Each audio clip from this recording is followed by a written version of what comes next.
Gaza യുദ്ധം എന്നാണ് അവസാനിക്കുക? മറുപടി നൽകാൻ ആർക്കും കഴിയുന്നില്ല. ഹമാസിനെതിരെയാണ് യുദ്ധമെന്നാണ് ഇസ്രയേൽ പറയുന്നത്. എന്നാൽ സാധാരണ മനുഷ്യരുടെ രക്തം കൊണ്ട് ചുവന്നിരിക്കുന്നു പലസ്തീൻ. വെടിനിർത്തൽ ചർച്ചകളെല്ലാം ഏതാണ്ട് നിലച്ച മട്ടാണ്. ഗസയിൽ ശക്തമായ ആക്രമണം തുടരുമ്പോൾ ഇസ്രയേലിനോട് സ്വരം ഘടിപ്പിച്ചിരിക്കുകയാണ് ഹമാസ്.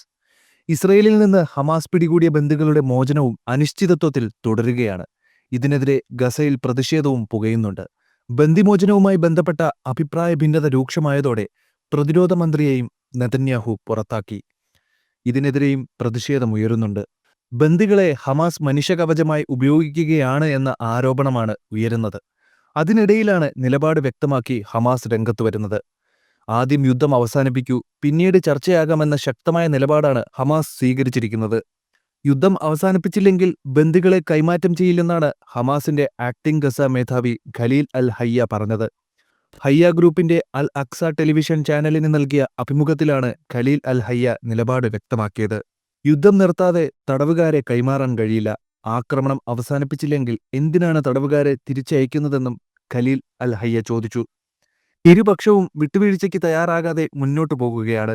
ഇതോടെ വെടിനിർത്തലും ബന്ദികളുടെ മോചനവും അനിശ്ചിതത്വത്തിലായി.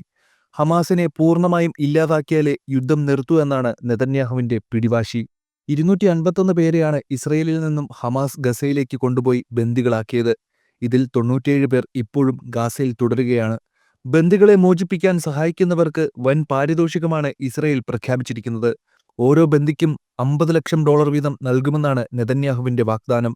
അതിനിടയിൽ ഗസയിൽ വെടിനിർത്തൽ ആവശ്യപ്പെടുന്ന UN പ്രമേയം US വീറ്റോ ചെയ്തു. ഹമാസിനെ പിന്തുണയ്ക്കുന്നതാണ് പ്രമേയമെന്ന് ആരോപിച്ചായിരുന്നു USന്റെ നടപടി. വെടിനിർത്തലിന്റെ ഭാഗമായി ഇസ്രയേൽ ബന്ദികളെ ഉടൻ മോചിപ്പിക്കണമെന്നാണ് ആവശ്യപ്പെടുന്ന പ്രമേയത്തെ മാത്രമേ അമേരിക്ക പിന്തുണയ്ക്കുകയുള്ളൂ എന്ന നിലപാടാണ് അമേരിക്കയ്ക്കുള്ളത്. അതിനിടെ ഗസ യുദ്ധത്തിൽ മാർപ്പാപ്പയുടെ പരാമർശം ചർച്ചയാകുകയാണ്. ഗസയിൽ ഇസ്രയേൽ വംശഹത്യയാണോ നടത്തുന്നതെന്ന് അന്വേഷിക്കണമെന്നാണ് ഫ്രാൻസിസ് മാർപ്പാപ്പ ആവശ്യപ്പെടുന്നത്. ഉടൻ പുറത്തിറങ്ങുന്ന പുസ്തകത്തിലാണ് മാർപ്പാപ്പയുടെ ഈ പരാമർശമുള്ളത്. പുസ്തകത്തിൽ നിന്നുള്ള മാർപ്പാപ്പയുടെ പരാമർശങ്ങൾ ഇറ്റാലിയൻ പത്രമായ ലാ സ്റ്റാമ്പയാണ് റിപ്പോർട്ട് ചെയ്തത്.